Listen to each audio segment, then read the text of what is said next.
compete for titles in this moment, because if you see the goal we concede, it's throwing for us 90 minutes, and the team that is ready to compete for that use that ball in different way. But overall, it's important the performance of the team. This is a very good Chelsea team, very good players. They also spent a few quits over the last couple of years. I think no one is in doubt of that. Well coached, and the way we compete with them today, the way they celebrated because they won, because they clearly respected us and knew it would be a difficult game. So, and I think we easily could have got something, maybe probably this away from getting just a point if Fabio scores on that chance, and maybe we can win it. So I think there was a lot of positive in this game. What happened at the end of the game? Marc Cucurella got sent off. Have you had any more information about that? No, I just asked the referee, and he said to me that the second yellow card was for bad attitude. So some irritation, I guess, because he's now going to be suspended for your next game, and that means a reshuffle of sorts. Yeah, for sure. I said we have many things that we can do better, and this is one of them. Never been sent off for a bad attitude? No, thankfully in those days. Thankfully in those days they weren't bothered about attitude. No. It kind of sums him up, really. He tried to get everybody wound up those last 5 minutes, but previously he'd been brilliant at Marc Cucurella. In fact, both full-backs have. Yeah, it's a shame for him because he does do some silly things, but he's a terrific player. And he was outstanding today, as was Malo Gusto, who came on against Tottenham at half-time last week and gave them better balance. When you play against a team with wing-backs and you have a wide man yourself and full-backs, it's very difficult for the team with wing-backs, Brentford here, to pick up the full-backs. We see Gusto in a lot of space, and there's Cucurella on the other side getting in the box, and we don't see two full-backs linking up like that very often. These two are really positive. They love going forward. Look, this is an easy pass out. Cucurella's got a 2v1 on the left-hand side based on Brentford's system. Now, maybe they felt they could deal with the crosses, but it caused them, especially in the first half, too many problems. Again, they got no one getting near to Gusto. There's your man Cucurella, a bit more tucked in on that left-hand side, inside Sancho. They're not sure who's going to pick him up. He's running from late, he's running from out to in. Gusto getting on the ball in his own half, he's confident, he's got good feet, he's got great energy and fitness. And then at the bottom of your screen, there's your left-back Cucurella, overlapping Jadon Sancho, and again causing Brentford problems because they're getting outnumbered in wide areas. And it's brave. I mean, you know, there's turnovers at times and they're wide open, but they take this risk. You see the different positions of both fullbacks here. There's Gusto. This time he feeds it out. This is a brilliant cross in, but who's in there getting a diving header? What a goal that is from Cucurella. And if they keep taking these risks, they're going to win games and they're going to score goals, but they will be vulnerable. Same again second half. Even when they were winning the game, Gusto flying forward, running in behind the wing back into that space. Great pick out. Really good with his end product, I have to say. And again, they nearly score. And this is Cucurella mopping up in the middle of midfield, doing the good things that we talked about, and again creating another chance. But unfortunately for them, he's going to be suspended now. With the pundits last week, Troy and... What do they know, Mark? What do they... Well... What do they know about goalkeeping? Well, yeah, they did say one of the reasons they thought Chelsea might not win it was down to they mentioned the defence, but they also mentioned the goalkeeper. Yeah. You are evidently disagreeing with them. No, I mean, even today's performance, yes, he'd made some mistakes this season, don't get me wrong, but I think he the credit he should get is equal because he's made some brilliant saves today. This is I think it's maybe just been offside, but he wasn't, you know, that's a brilliant 1v1 block. This is probably one of the saves of the weekend from Norgard. What a save this is. The replay, his agility, his flexibility to get up and get that over the crossbar. That's a brilliant save, a really brilliant save. And this is at 1-0 as well, chappers. All these saves are 1-0. So, you know, if Brentford can get back into this one I love it because he's so quick off the ground. And you know, at the end of the stuff you can't teach goalkeepers is bravery. He's thrown the kitchen sink at his feet there. He can get injured, obviously, and I'm probably a few scars to show that. But what I'm saying is he's brave, he's quick, and you see at the end, the shot at the end, his own teammates clapping him, the fans behind the goal clapping him. I think he's had a really good afternoon. I thought what he also did well, just quickly, is his decision-making on when to kick and when to play out today was so much better. He kicked it long more often. Do you take Maresca's point that, you know, the kind of goal they conceded might show why they're not ready to challenge for the title? Or do you go, look, they're 2 points behind Liverpool, albeit having played a game more, they have to be in a title race? The latter. I think he's just trying to take the pressure off his players. Yeah, 2 points behind Liverpool. They're banging it. It's going to be a great title race, and I think this Chelsea team are playing with no fear as well. So it felt like a really big win. Are you especially proud with about the way you guys were able to control the first half and the resilience you showed when it requires in the second half. Exactly. I think we were in control of the game, probably unless the last 5 minutes, 10 minutes, where we concede. But I think it's also normal. But overall, I think we control the game, we create chances, and we score 2. We could score more. But overall, I think we deserve to win the game. A lot of positives, so let's start with this one, because Marco Kurela, we're going to get to the red card, but first the goal. Which set of skills do you see in him for him to be able to play both sides as a fullback and an attacking player? Because apparently you have a new attacking player now. Yeah, for me, it's all about the position.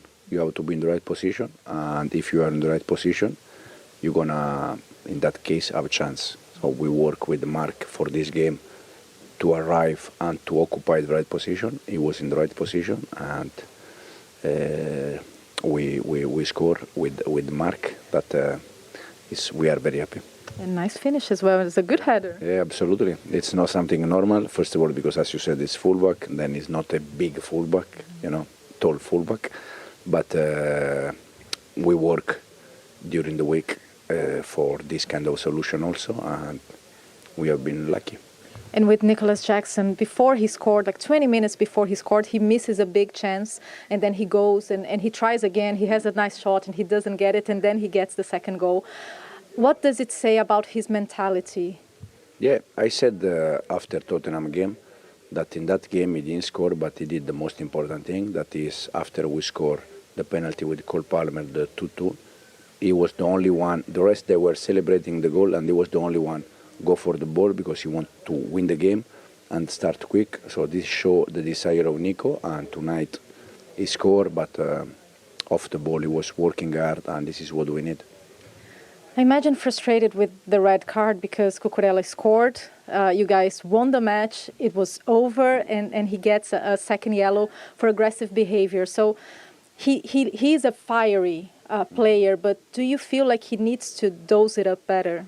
No, I asked the referee, to be honest. I didn't see the second yellow card. They just said to me that Mark was red card, so I asked the referee after the game. He said that the second yellow card was for bad attitude. And yeah, for sure there are things that we can do better. Thomas, frustrated, especially not only for the results, but because you had some really good chances in the second half, didn't you? Yeah, of course. I think we played a very good game here at Stamford Bridge. And I think actually we were unlucky not to get a draw.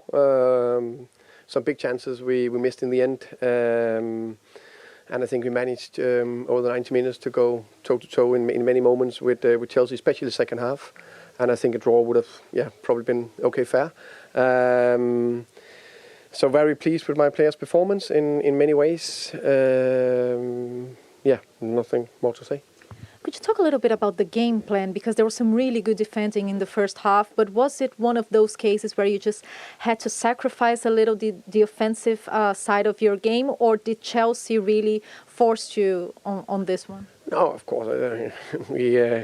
Chelsea are a very good team, well coached, very good players, spent a few quid on the squad, and I think they are playing with confidence and they're good. So also credit to them to push us back a bit in first half. But I think in overall we took care of it. We had one where I think we should have done better on the 1-0 goal, but hey, that happens. Second half I think we were even more aggressive, went a bit higher in many moments. So very happy with that. You could see how much trouble we caused them, the way they celebrated the 2-0 goal, the way they celebrated the win in the end, the way they played short, tried to get the win, shows that this was, of course, a big win for them against us, which I'm pleased with the performance we had there. And I think their overall performance, okay, you can see City lost, Arsenal, Liverpool drew. I think they are right up there in the title race. They can talk all they want, but I think they're very good, and it's big praise to them. And their second goal comes in a moment where you guys were really pushing them and pressing and creating chances. What do you feel was key in the changes you presented in the second half? Was it more a matter of attitude or finding the right passes in the right spaces? I just think we we keep staying in the game. We grew a little bit more into it throughout second half, and we created some very good chances. In the end, a few arguments. What did you see on the pitch? We were talking now with Sepp, and he was just telling us that it was just a very competitive game, two teams who really wanted to win. But what can you tell us? No, I'm the same. I agree. It was a very competitive game, two teams that want to win. That can get a little bit heated, no problem. We all want to win. And again, here we are talking about the away form. Of course, you had really tough opponents away from home. But did you see any patterns tonight, that repeated itself compared to other games? Yes, that we performed very well. So if we keep doing that, then that's a good pattern. And then I know over time they'll turn around. This game week, and today Crystal Palace managed to beat Brighton for the first time in this fixture since 2021. A big rivalry that one is, so that was a significant win for Oliver Glasner's men. Manchester City lost out to Man United 2-1 in the end. That's now 1 win in 11 for City. Chelsea, there's confirmation of their victory over Brentford, and Southampton lost in the end 5-0 to Spurs. The action continues on Monday night again on the South Coast. Bournemouth up against West Ham. So let's see what this all means for the Premier League table. It's actually been a big weekend at both ends of the table. So Liverpool did drop points, but they retain a 2-point lead at the top. They do have a game in hand over Chelsea. Arsenal in third, and Forest up to fourth in the table. Man City just outside of the top four. And it's very, very tight between Aston Villa in sixth and then 13th place Manchester United, you can see in the bottom half of the table. Only a few points separating those teams in that middle section of the table, only 3 points between them. And if you look at the relegation picture there, well, Southampton, they've absolutely taken a hammering to their goal difference. It's still just the 1 win, 5 points from their opening 16 games. Wolves, well, that defeat that they suffered from yesterday against Ipswich meant that Gary O'Neill has lost his position as their manager, and Ipswich complete that bottom three. So plenty to reflect on. We're hearing the celebrations. It feels like a really big win that took some resilience in the end as well. Yeah, a very big win. Not easy game. They're a difficult side to play with, but the most important, we got the 3 points in the head, so we're happy. What was important, especially in that second half when Brentford had that spell, when they were really trying and getting good opportunities to resist and to defend as a team? Yeah, it was difficult because they always play like set pieces, and put in a lot of people in the box. And it was a very hard game, though, but we won, and we are delighted and very happy now. And especially in the first half, you guys really controlled the game, 15 shots. It was a very impressive attacking performance. What was key to have this level of control against Brentford? Yeah, the key was listen to the manager and respect the plan, and then we did exactly that. And the first half we controlled, and then we scored, and then the game was a little bit open, and then we got the second one. But at the last minute it was more difficult because they wanted to score again. But thank God we got the 3 points. It was the most important. This level of control that you showed in the first half, do you feel like it's one of the main points of progress from Chelsea from last season to this season to be able to reach this level of control? Yeah, we're getting to know each other better, the players, them listening to the manager and doing. Last year is finished, now we just concentrate on this year and try to go forward. Yeah, moving forward is all that they're going to be focusing on, and they'll be hoping to replicate the form we've seen so far.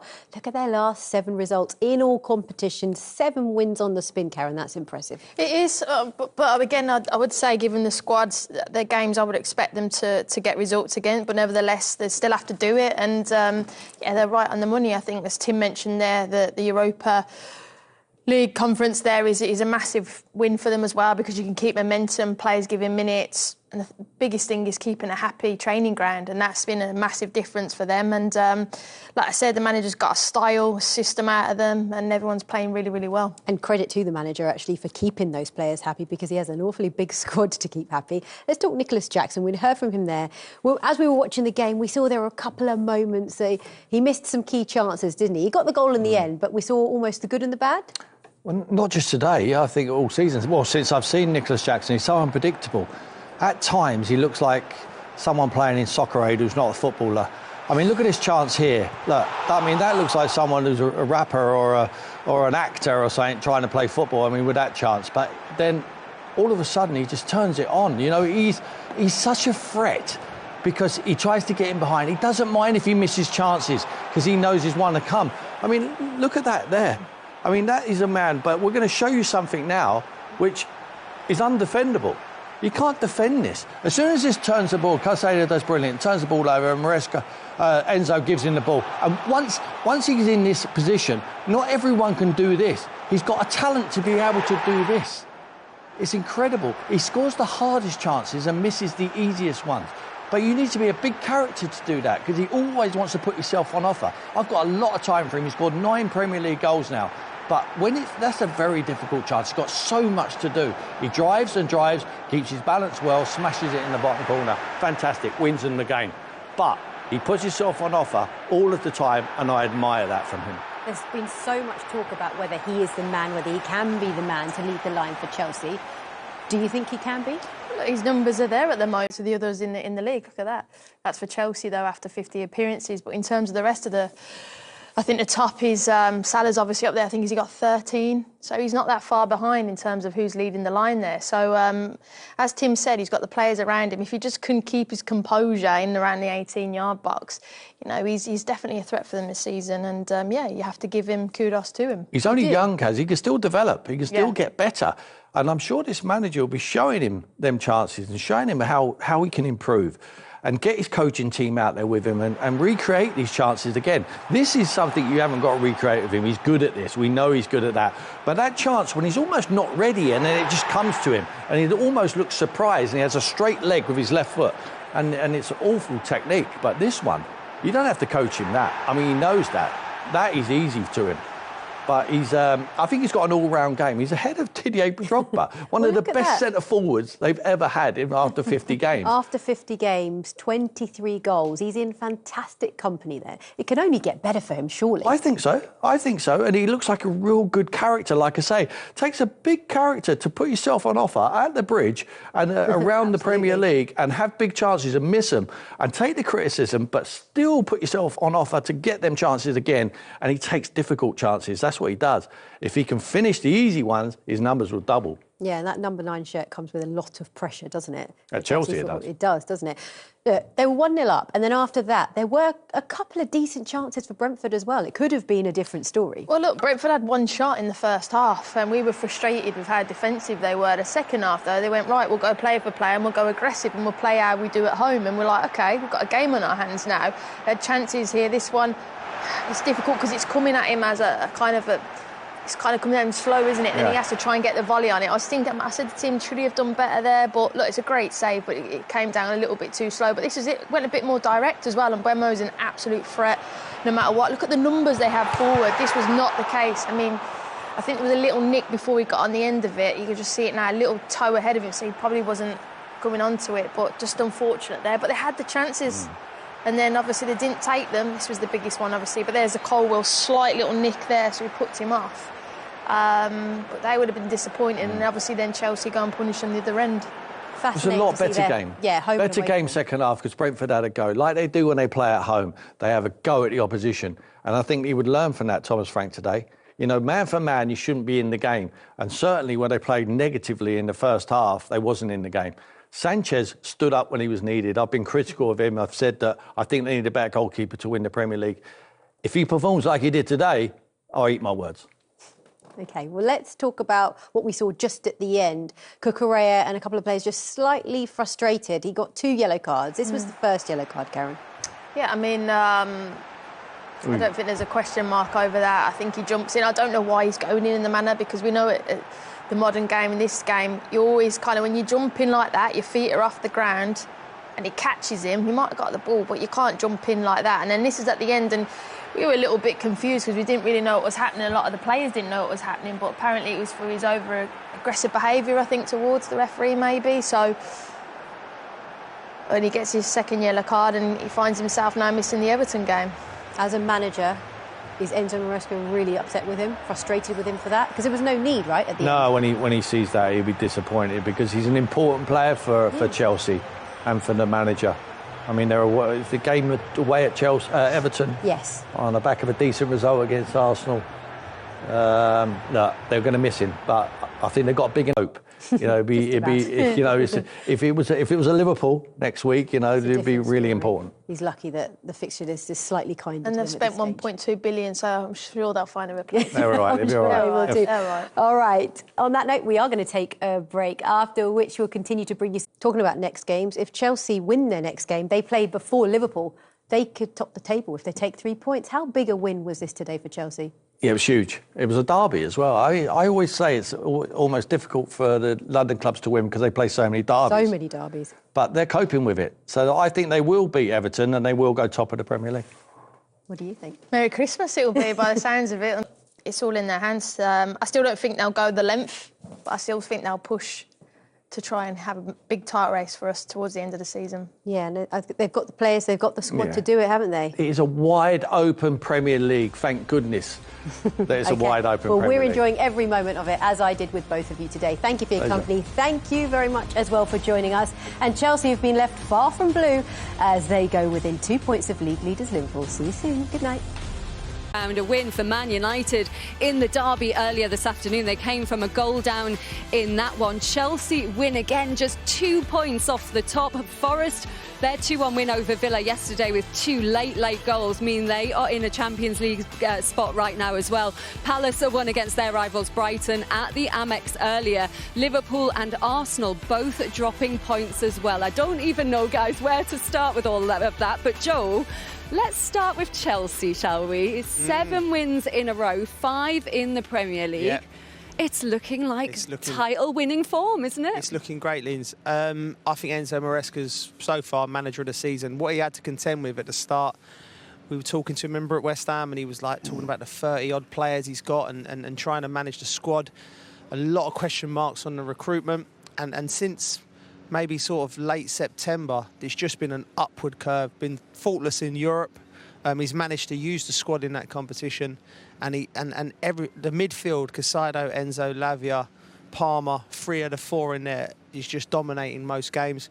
So it's all looking rosy. I still feel there's a way to go, but I did say if come January Chelsea are within 4 points of Liverpool, I think they're in the title race, and they're closer than that now, and we'll see. They won big here, didn't they, Aaron? How good are they, do you think? Yeah, I think they've got special players. And I think the manager is definitely getting them to gel as a team. I think the previous season, definitely last year, that you could tell they were good players but weren't sort of gelling as an 11. And I think now they're playing some great football, you know, with Cole top of his game. Joe's just mentioned the midfield there. You know, they are dominating games and they're definitely up there and they're playing really well. And I just think the more teams they can pull away from, then they're definitely in the title race. What's the question marks over them, Peter? Yeah, whether they can sustain it for entire season. I think Maresca's, what he's done so far has been fantastic. Said right at the start of the season, you know, how the way he's just got rid of players that he didn't want. I think it was so difficult to make that amount of players gel, you know, but the way he managed it it felt like it was unmanageable at the start of the season, and the way he's gone about it's been brilliant. It feels like he's created a harmonious atmosphere, because when we do the Thursday night games in Europe, every player that's not been playing in the Premier League seems to come in and do a job, and there's no one throwing their toys out the pram. They all seem like they're enjoying it there, and they all want to play for the shirt, which is something you wouldn't have said about Chelsea, certainly in the last few years. But going back to Joe's point of the manager of the season, I think Arne Slot will probably have something to say about it. He might just. But, yeah, potentially. There's a long way to go, boys. Long way to go. Long way to go. Karen, do you think the only thing stopping Chelsea from being serious contenders for the title is the average age of the squad? The average age of a Premier League winning squad is about 27, 28. The average age of this team is about 23. Are they a bit inexperienced then? I don't think it's the age, I think it's in the experience. If we ask the same question, what we've said about Arsenal the last few seasons, it's because they haven't had the experience, the back end, when your legs get tired in, you know, March, April, and you're really pushing at the business end.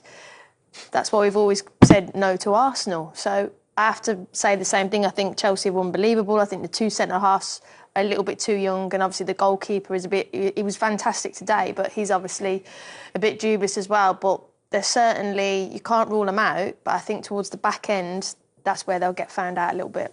I think their weakness is the centre-half and the goalkeeper. Sanchez was excellent today. If you can continue playing like that on that consistent basis, then they have no worries there. Fofana's a big miss. He's out injured at the moment. I think it doesn't look too bad. So if he comes back, I like Colwell. I like the two fullbacks. The midfield, they've got it sus when Lavia's in there as well. Casado's brilliant at the moment. Enzo playing as a 10 with Palmer. And Nicolas Jackson scoring goals. And Nkuku comes on and scores. They haven't got to worry. Neto, fantastic. Madueke in the final third. They have got talented players. And Cucurella, who I really like. I mean, I think he's an absolute nuisance. And I mean it in the nicest possible way. I mean, that is his second Premier League goal ever and the first one for Chelsea. He's a very good defender. You want him in your side. Oh, yeah. You do not want to play against him. If he's in your team, you love him. Love him. If he's not, you don't love him. Azpilicueta he reminds me of. And this boy just puts himself on offer time and time again. He misses so many chances, but when it's a half chance like that, he does it brilliantly. Look at the balance of him, just smashes it into the bottom corner. He will score them the goals to take them where they need to be. I think, possibly, we're not talking about the ownership anymore at Chelsea. No one's mentioning that. We're not talking about the approach either, to be fair. Because the manager's done a great job. He's got harmony there. He's used that Europa Conference League brilliantly to keep everyone happy and fit and ready to go. He's got in-house competition.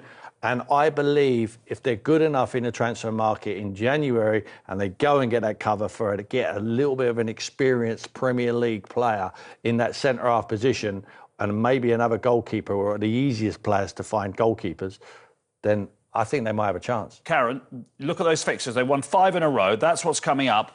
Most of the senior players don't play in their conference, as we know. Yeah. And they don't need to because they're going to qualify. And they're not in the League Cup. So all they've got to worry about, they've got the FA Cup starting second week of Jan, but it's basically league football week to week to week now, with the squad that most clubs would. You know what happened last time they did that? Of. Antonio Conte. They won the league. Won the league. Yeah. I think if you look at those games there, they're all winnable with that. And winning breeds winning, and the mentality, and it's all positive. As you mentioned, everything is going smooth. And even in today's game, you know, Brentford the first half put literally everyone behind the ball and they found a way. Second half, they pressed them and had a right good go. They went and scored on the counter-attack. They've got every way of trying to break down a team. And, it's just a 2 centre-halves and a goalkeeper, but you're right, there's still a window and Chelsea find a way to be able to buy players. Yeah, I think it's really fascinating what Chelsea are going to do this season. I think. It's going to be a big half-time team talk in that Southampton dressing room. But let's now reflect on what we have seen between Chelsea and Brentford. Of course, Chelsea 1-0 up just before the break, and a significant goal. If it stays like this, if they retain the lead, they will remain 2 points behind league leaders Liverpool. What a time to score as well. Good time to score, unusual scorer, Cucurella. He attacks it for his life. Doesn't matter how big you are. If you want to attack the ball and you want to time it like he does here, you can get across defenders. Defender has to do better, but it goes out to Madueke. And as he gets it onto his left foot, he knows exactly where he wants to put that. It's a wonderful cross, and he just attacks it for his life, and he gets across the defender. Defender has to do better, Kaz. Yeah, I think Roslev has to tuck across and get in him. He sees he's got the wrong side of Cucurella. He's got to do more of a sprint to get across him. But I actually think the build-up towards the goal is quite passive defending from Brentford, but taking nothing away from Chelsea. I think they've been the ones that have been trying to win the game. I think Brentford have just put bodies and bodies behind the ball and tried to nullify Chelsea, but that was the breakthrough. But it's a really good example of all young boys out there. You don't have to be 6 foot to score a goal with your head. You know, if you time it and you attack it, and you've got the aggression to attack it like Cucurella did there, that's all you need to do. Yeah, and he scored his first Premier League goal for Chelsea, just his second Premier League goal in his career, so a big moment for him. Let's talk about the penalty appeal. Yarmouk on Cucurella. What did you make of this? I think my first instinct from this angle, I was like, how is it not blown up, or how has the referee not considered a penalty? He's absolutely not looking at the ball. He's got no intention of looking at the ball. And I know that sometimes as defenders you want to block, but that isn't blocking. That's pushing him further and further away. So I'm quite surprised. I don't know about you, Tim. It's a penalty. But if this is the bar now, then Arsenal was so dangerous from set pieces. If I was defending against Arsenal next week and that was the bar, I'm going to say, just do not let them head the ball, just grab hold of them. That's all you can do. Arsenal are very dangerous from set pieces. Yeah. And they're clinical. But if you hold them like that, no way they're going to attack the ball. They had no chance to head that ball. It's a foul. It's a penalty. I don't know why VAR haven't seen that. OK, well, I'm sure that will be discussed for a while. But let's now reflect on what we have been seeing on the South Coast. You just saw the 5th goal from Maddison, but let's take you back to the very beginning. ya saltan 1K y el Barrio. Es determinante cuánto daño puede hacer el conjunto de 1K, sobre todo con Granero en esas primeras de cambio en la salida de escalera. Así que esa parte del partido va a ser absolutamente clave para el equipo de Iker Casillas. Por cierto, felicitar porque ha venido una buena afición de 1K. Tiene la pelota Gerard Noya en cara, sigue Noya, Noya dispara, Arnalot. 80 paradas ya para Arnalot. Gil Vidal ataca desde la derecha el número 9. Gil Vidal con el centro, buena pelota, Arché con la rodilla le pegó. Pues es el que desatasca un poco el partido, ¿no? Con centros, ojo ahí, se golpea, el remate, ¡gol! ¡Mar Valiente! ¡Gol!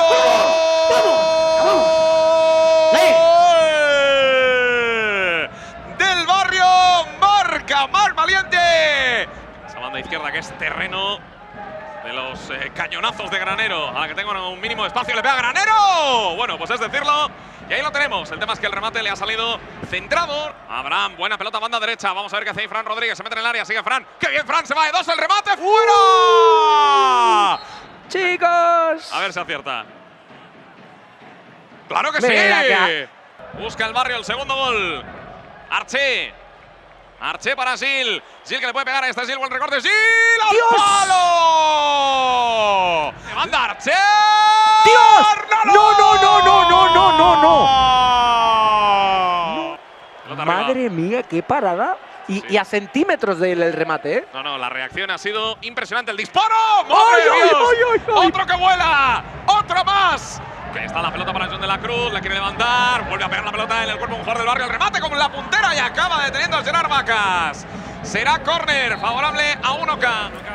Bueno, a ver. Gol doble. Gol doble. A ver, saque de banda. Balón puesto en movimiento, intentaba rematar Mar Valiente, el remate, ¡gol! ¡Bauer! ¡Gol!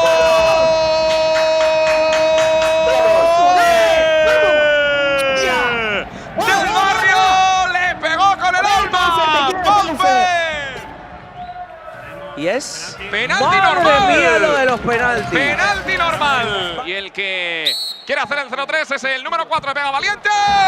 ¡Vaya cañón! ¡Gol!